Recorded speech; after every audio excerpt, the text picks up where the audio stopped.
First things first.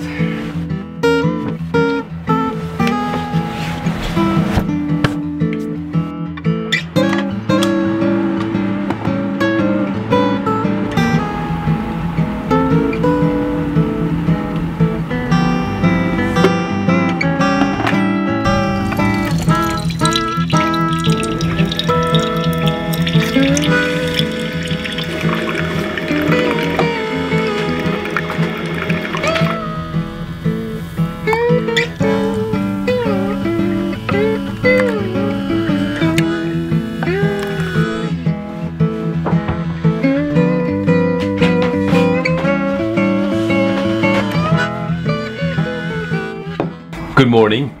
It's Monday the 29th of May and we're just getting ready to leave Stornoway in direction of the Faroe Islands. Outside it's already the dawn is breaking. The sun should come out I think roughly in about 40 minutes or so there's already a bit of light and we can I think leave quite quickly. I'm doing the last preparations.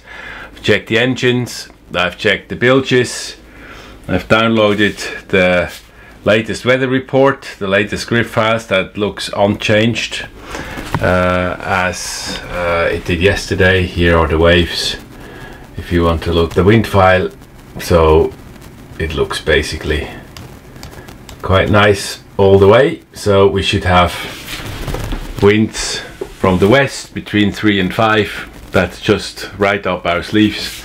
The waves should be about 2 to 2.5 meters maybe, so not too bad. And I think it all looks like quite a nice sailing.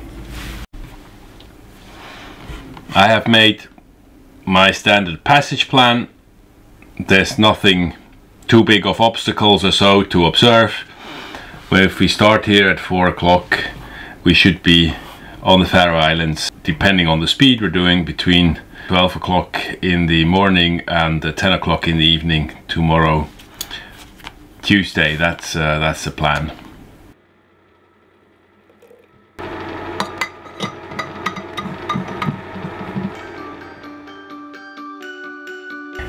We're ready to slip the lines. I'm going to start the engine. Kathrin will slip the lines and off we go. We got permission to leave the harbor. There's a few fishing boats now departing. It's already almost sun, the sun is already out, and yeah, we hope we have a great day today.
Morning, a little status update. We're 1 hour in our trip. It's 10 minutes past 5. Kathrin has just gone back for a little nap. She didn't sleep very well, me neither actually. Always a bit tense before we go. Everything is fine, everything is prepared, but then there's still just a bit of the excitement, I think, of the run, so we both didn't sleep very well. And whilst we are sitting here and editing this episode, we reflect about that passage. And that one, it wasn't the first one that we did, but it taught us a lot. So firstly, getting up at 3 o'clock in the morning before a long passage is not a good idea. This doesn't give us a good sleep, and this is not a base for a long passage and a recipe for seasickness. So what had to happen happened. Kathrin fell seasick, and for about 8 hours I had to steer the boat by myself, manage the boat by myself, and care for Kathrin, who lay down sick below. My back now here is the Eye Peninsula, and we're soon turn course due north, and we'll head towards the Faroes. The weather is overcast. It should become better today, so I hope the sun will come out later on. It's overcast at the moment. There's not a lot of wind, about 7, 8 knots, and it's coming right from behind at the moment, so nothing for us to sail. Decision is to motor and to make as much distance as we can. We're cruising at 7 knots over ground. We have a little bit of tide pushing us, and things are very fine so far. We have the mainsail up and the genoa out, and we're doing about 6.5 to 7 knots. So just lovely sailing. There's a bit of an old swell in, but nothing too bad. So it's just nice. On the back we see the Isle of Lewis. We're heading towards its northern end, Nest Point, and should be there in about 1.5 hours. And then it's out in the open North Atlantic. Kathrin, how is it? A bit queasy. Exactly. Well, the sea state is quite rough. I would call that moderate to rough. We have about 15 knots of wind, and I would say the waves are probably between 3 and 4 meters. And the wind is coming quite from forward, so that's not the most comfortable ride that we currently have.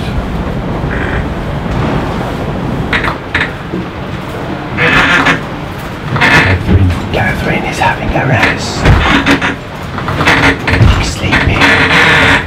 It's now 20 to 12 in just before lunch. We have 166 nautical miles to go, so that means we have about 40 we have done. The wind has freshened up. It's now 15 to 17 knots blowing.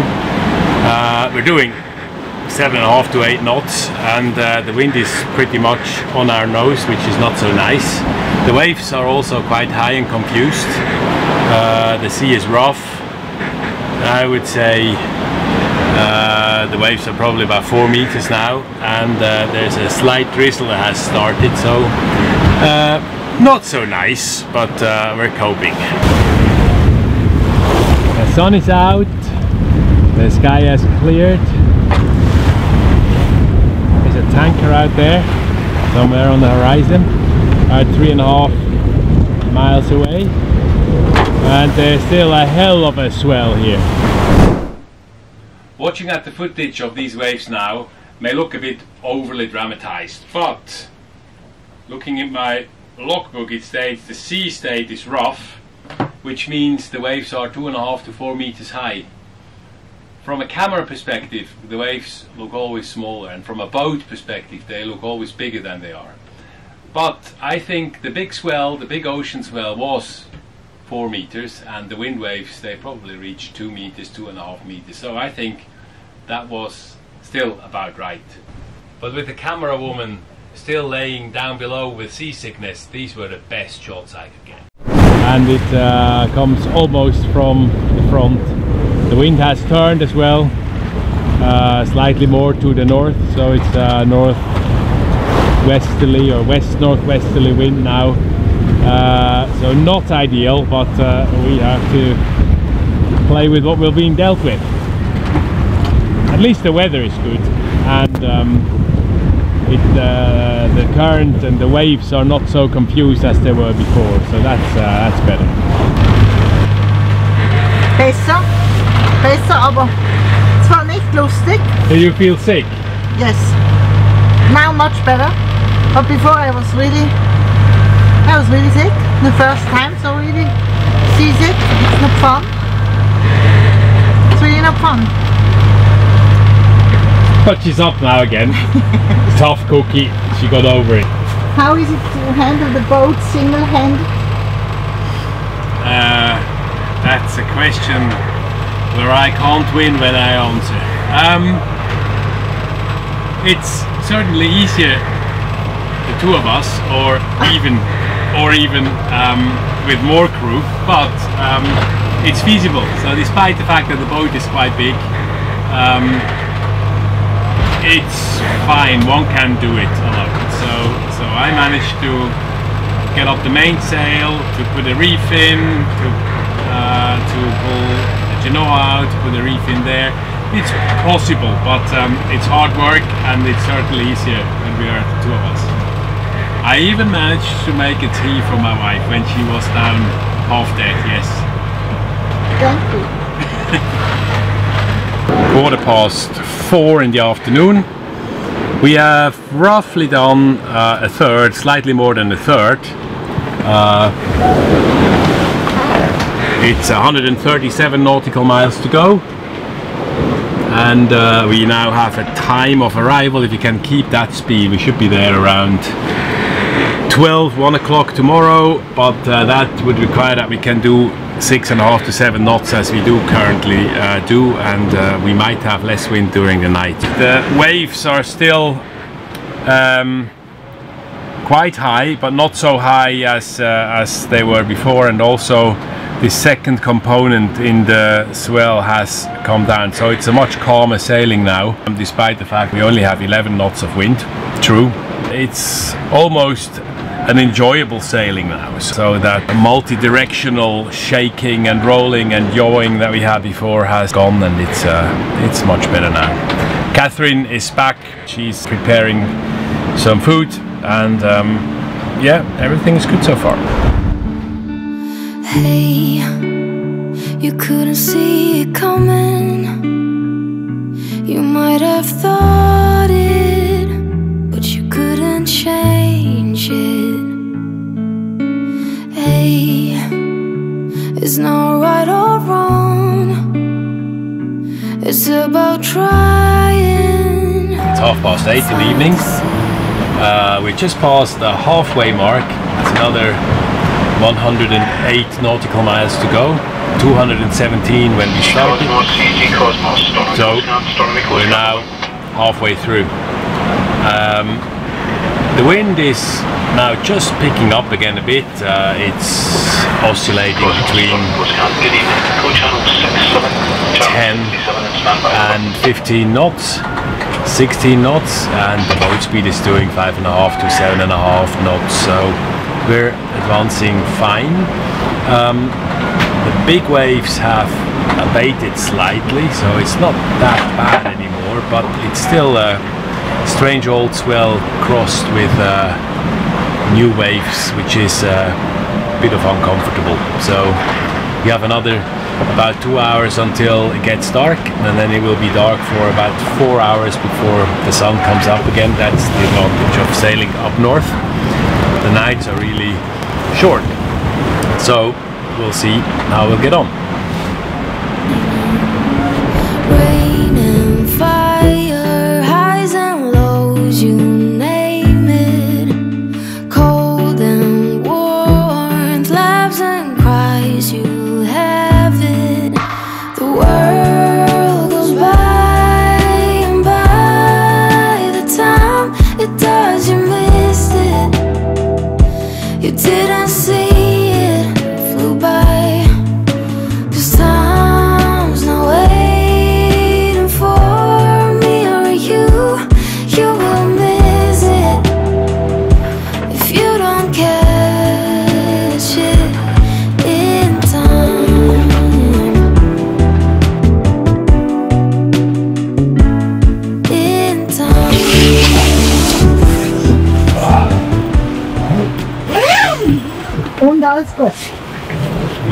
everything is okay.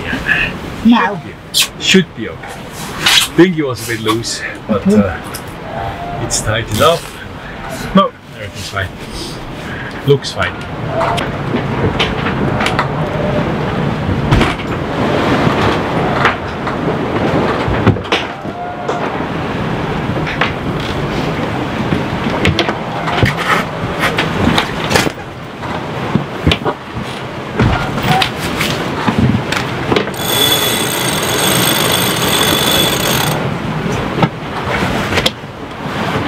Good evening or good morning.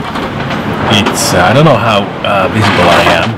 It's probably quite pitch black, but it's midnight and it's still not fully pitch black up here. We're 60 degrees north now, and look at that. That's a permanent sunset, I would say. This is probably going to stay until the sun comes up again. It's quite bizarre to sail north into permanent sunset. Our standard watch system for a night passage is a 6-hour cycle. I normally go into the night until about 2 o'clock in the morning, and then Kathrin, the early bird, takes over the dog watch into the sunrise.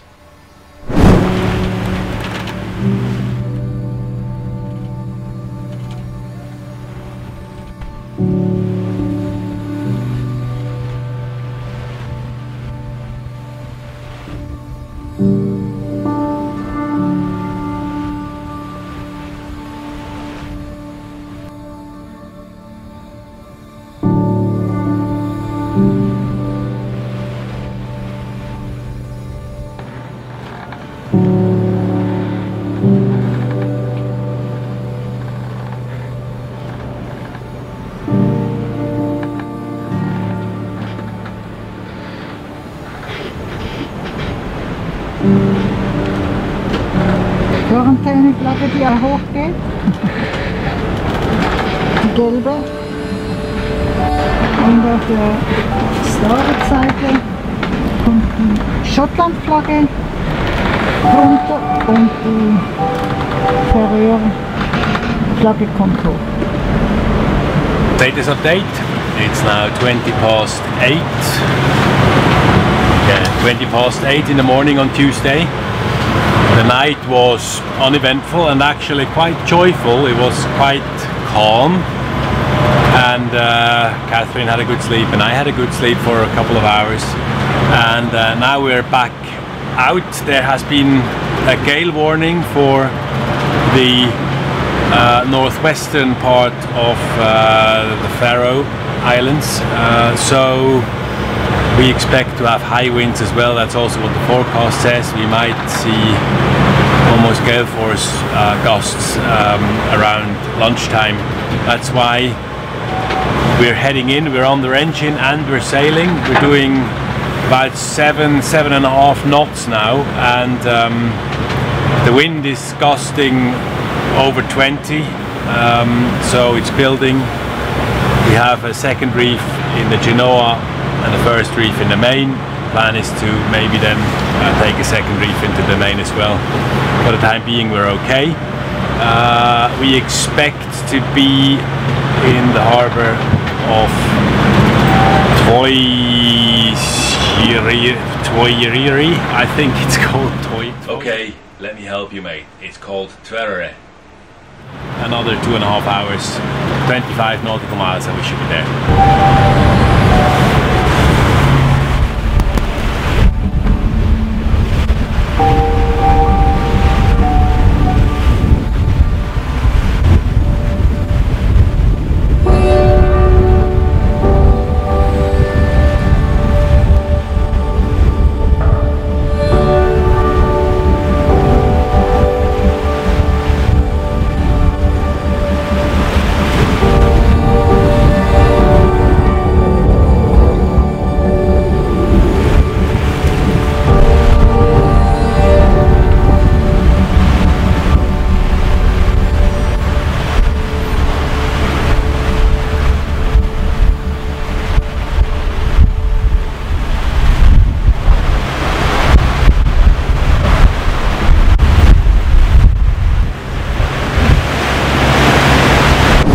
and then it became bad.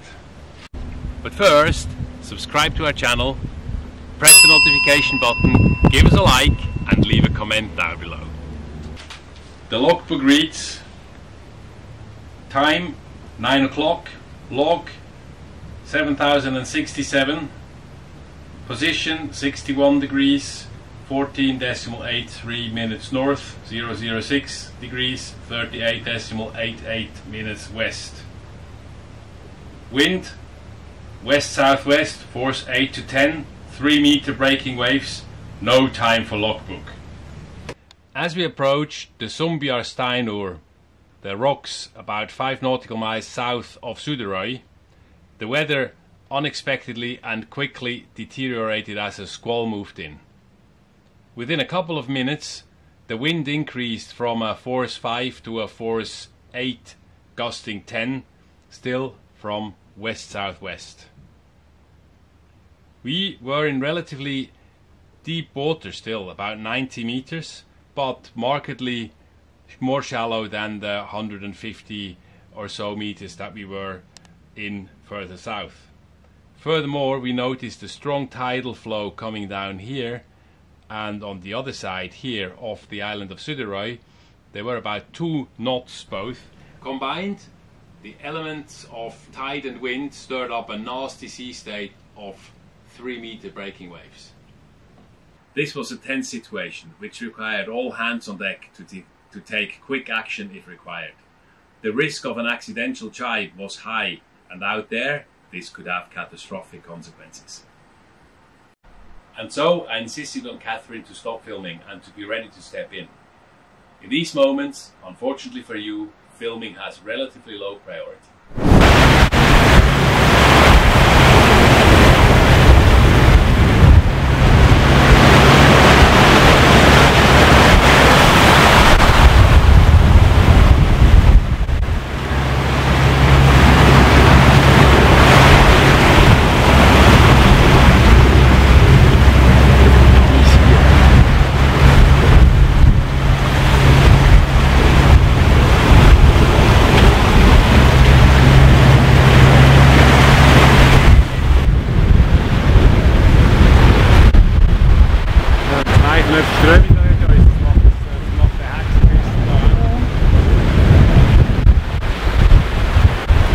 In retrospect, when shaping our course, I misjudged the potential for such a situation to arise by going into the shallower waters near the rocks. We were still about 4 nautical miles south of the rocks when we changed our course to northeast to get into deeper water again. And once the depth was back well over 100 meters and the wind came down to a more stable force 6 to 7, the waves calmed down markedly.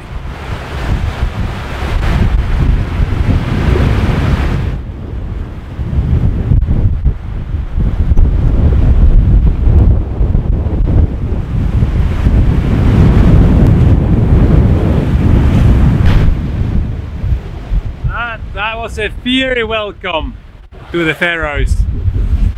We cut it a little bit too close to the shallows, and there were massive overfalls which you had to go out. They were dangerous, I think. Breaking waves quite high, so we were lucky. But the Faroes had more in store for our welcoming party. As we tried to sail across the entrance of the most southern fjord of Tvøroyri, we were greeted with gusts of 52 knots. Fortunately, the sea state remained calm and we could drop the main and furl in the Genoa before we crossed this scary place. Again, sorry for not filming, but have a look at the mess down below.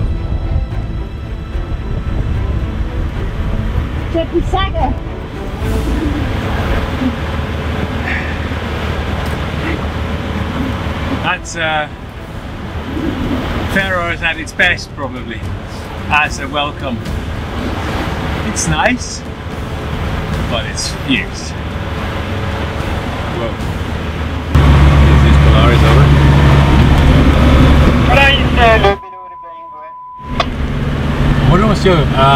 Quick question, are you going into Tvøroyri? It's Tvøroyri, you twat. Yes, we are are altering course now to... On the AIS, we could see that this small cruise ship intended to enter the port of Tvøroyri at the same time as us. So, we decided to contact them via radio to make our intentions clear. Yes, we have pilot at 1215. So you're waiting for a pilot, if I get that correctly, over? Yes, correct, and if we can go inside first, it will be wonderful. 1215. I think that's in 30 minutes. I think by that time we should be in, over. Okay, copy, you can proceed. Keep safe. Thank you. Thank you. Polaris out.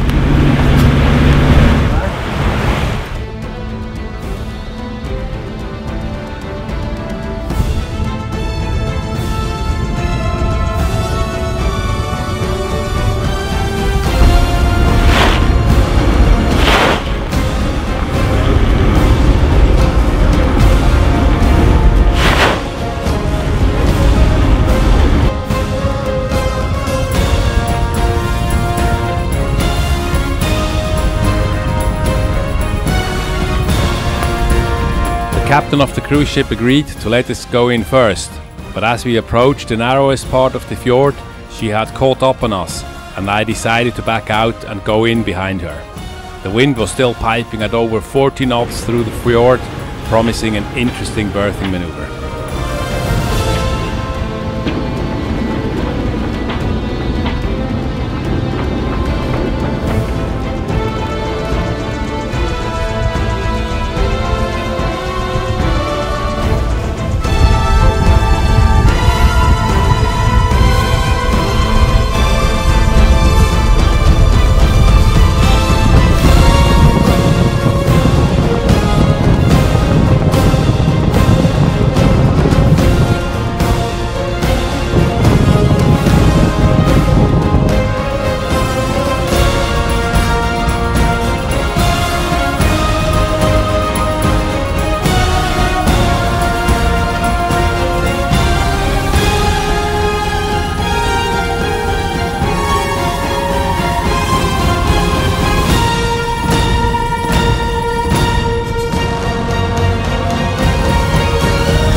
Plenty of fenders and the fender board, the docking went smoothly, as did our communication in the howling wind, thanks to our Senna Bluetooth headsets called Marriage Savers. Once committed to go ahead, we approached the pier at low speed, stopped Polaris up and let the wind blow her onto the lorry tire-studded wooden pier. When I asked Kathrin to step ashore and to make Polaris fast on the pier, she took a moment to get her wobbly knees back under control. Later on, we learned that the cruise ship had met a rather different fate. Due to a handling mistake in a high gust, the vessel was driven onto the commercial pier, uncontrolled, and blocking off the entrance to the old trawler basin. Her stopover in Tvøroyri had an unexpected extension until she was declared safe and fit to resume her trip 2 days later. In retrospect, this trip was a mixed bag. Kathrin's seasickness aside, 90% of it were actually quite okay. However, we underestimated the swell that persisted after the storm had abated between the Faroes and Iceland. Then there was the wind forecast. We did expect strong winds on our arrival in the Faroes, but we did not expect storm force conditions on the way. That was definitely not on any forecast we ever saw. Sure, a forecast is just a forecast, and we learned the hard way that when sailing in these northerly latitudes, never to underestimate how quickly things can change. The last 10% of this trip strongly remind us to the fact that it ain't over until it's over. Join us next time when we reunite with our friends Mark and Asha from the good ship Altar of Down, make new friends with the locals, explore the beauty of Suduroy, and continue our journey to Tórshavn, the capital of the Faroe Islands.